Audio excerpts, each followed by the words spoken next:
Hello, everyone. Thank you so much for joining me for another episode of the MI podcast.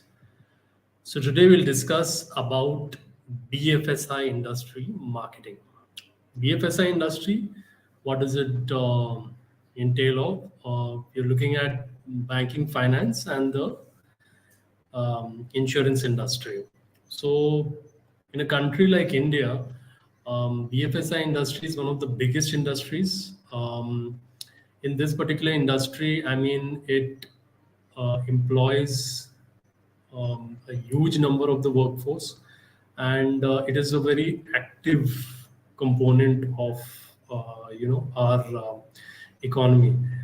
um, BFSI industry, if you take it like over the last 5 6 years, with the amount of innovative startups that have come in fintech, it has grown exponentially. So company, their valuations have been humongous. We have had quite a few unicorns that have been from the BFSI industry, and also a lot of companies who have got quite a lot of funding from this particular from this sector. So if you see, with the result of this, the marketing activities have been enhanced of this. Now, I'm 100% sure, if you do an analysis of the ads that are being served up to us on social media or on television or many other major sources, majority would be from the BFSI sector, because they are seeing that a lot of it's quite competitive, a lot of funding, there's a lot of market potential you can get into now.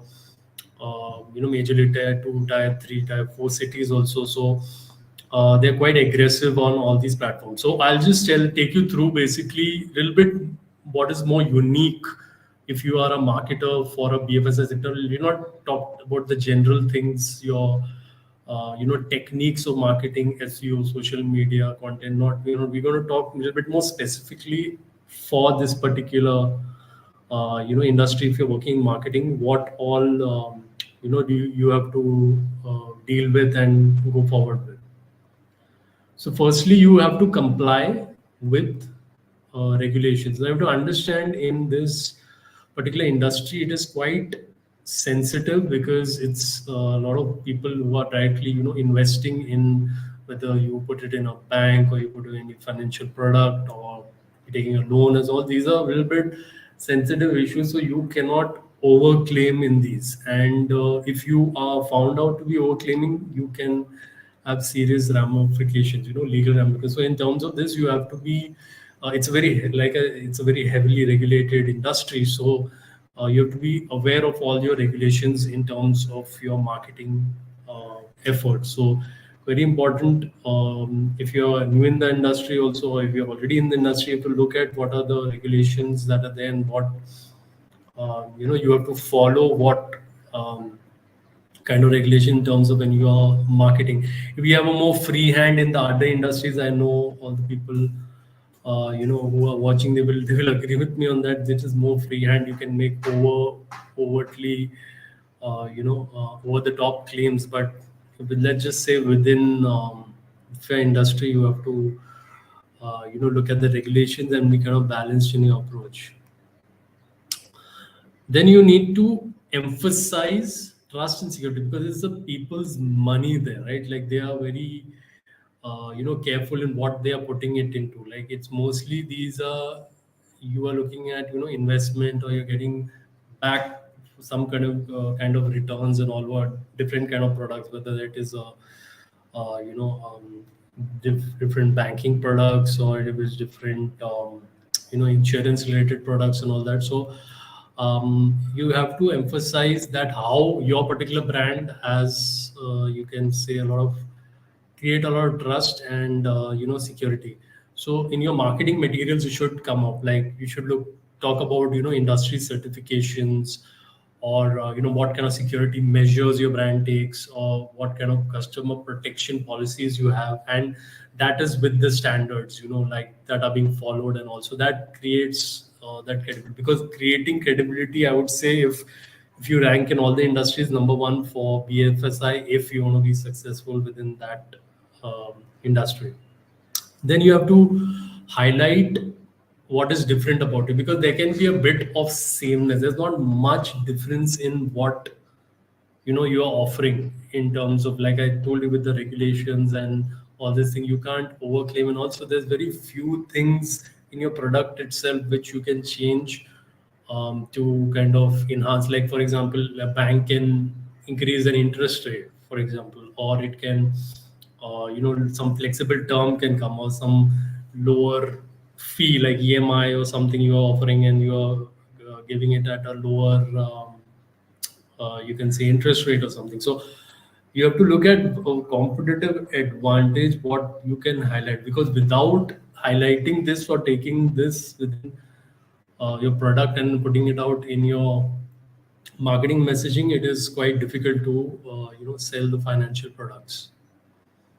Then this point I find is extremely important is people do a lot of research, right? When you are going to be taking any financial product, so they will do a lot of they look up a lot of things online. So you have to create a lot of educational content through your social media channels. You have to publish it.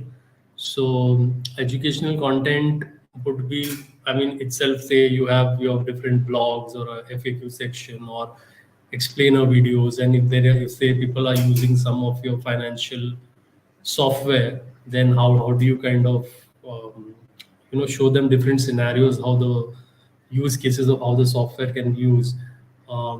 Create webinars also of how to say invest or whatever is the financial product accordingly, what will appeal to your GGs, and kind of create a lot of educational content.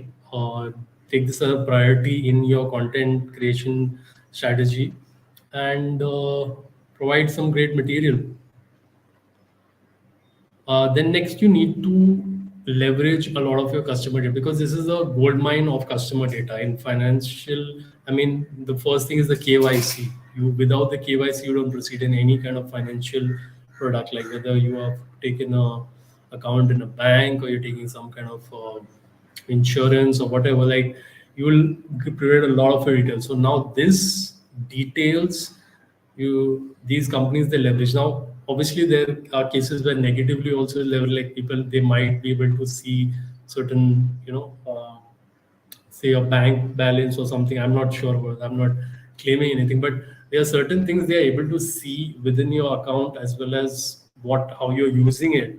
Then they can kind of create marketing. Like, you might be getting a lot of sales call for loan or something. So if they are seeing certain your account balance is a bit low or whatever, so let's be honest, these kind of things, I wouldn't say direct sales tactic, like it's very kind of ethical and the way to get even results for them, I would say. But marketing can be done. Like, you can create certain email campaigns, you can create certain like messaging, something on social media can be posted for a particular, that can appeal to a particular TG. So you can have like very good targeted ads, because today we have all these retargeting or kind of cookie related programmatic advertising and all this. So we're using all this data. I think you can really improve your marketing efforts, and you get, as we said, the most amount of data in for the customers in the BFSI industry.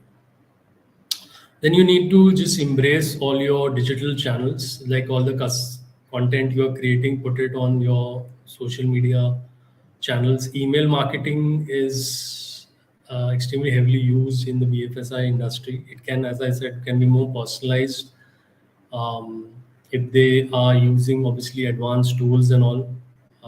So kind of leverages, see what all channels the people are on, and then reach out to them on those channels.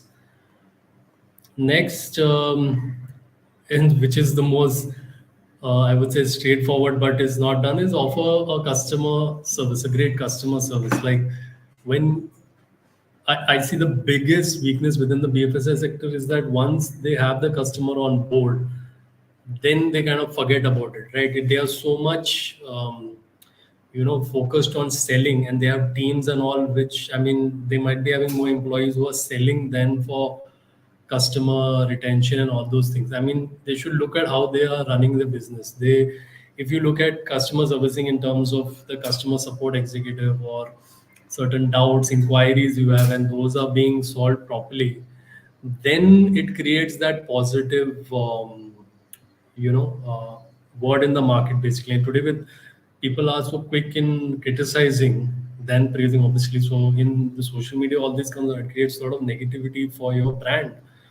I'm sure many brands face this on because you cannot satisfy that. But then, obviously, let's be honest, if there is too much of it, and you're looking out as a prospect and you're doing a research about the company, then you would not go for that, service at all. So you have to be kind of very conscious about this fact that complaints also are being resolved and all about your business. There's some positive customer experience is happening through your thing is being satisfied and all, because this creates, obviously, not only retaining the client but getting new clients. It becomes much easier. Awesome. And lastly, is about partnership. These are generally large, level marketing involved. You're reaching a huge number of customers, and also it's better to partner with someone, to leverage their customer base. Like when you see all these wallet-based apps, they are partnering with so many, other, say, food aggregator, restaurant, or so many other services. That's just an example of partnership, and it can be used partnerships in so many different ways.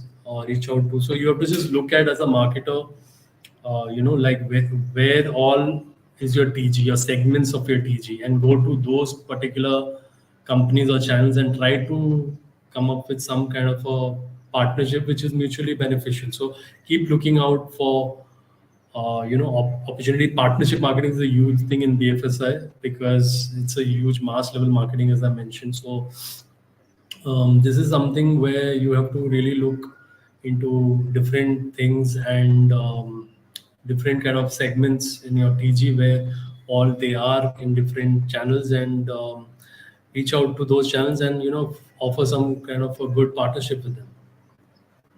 Awesome. So I think it's been a good episode about the BFSI marketing.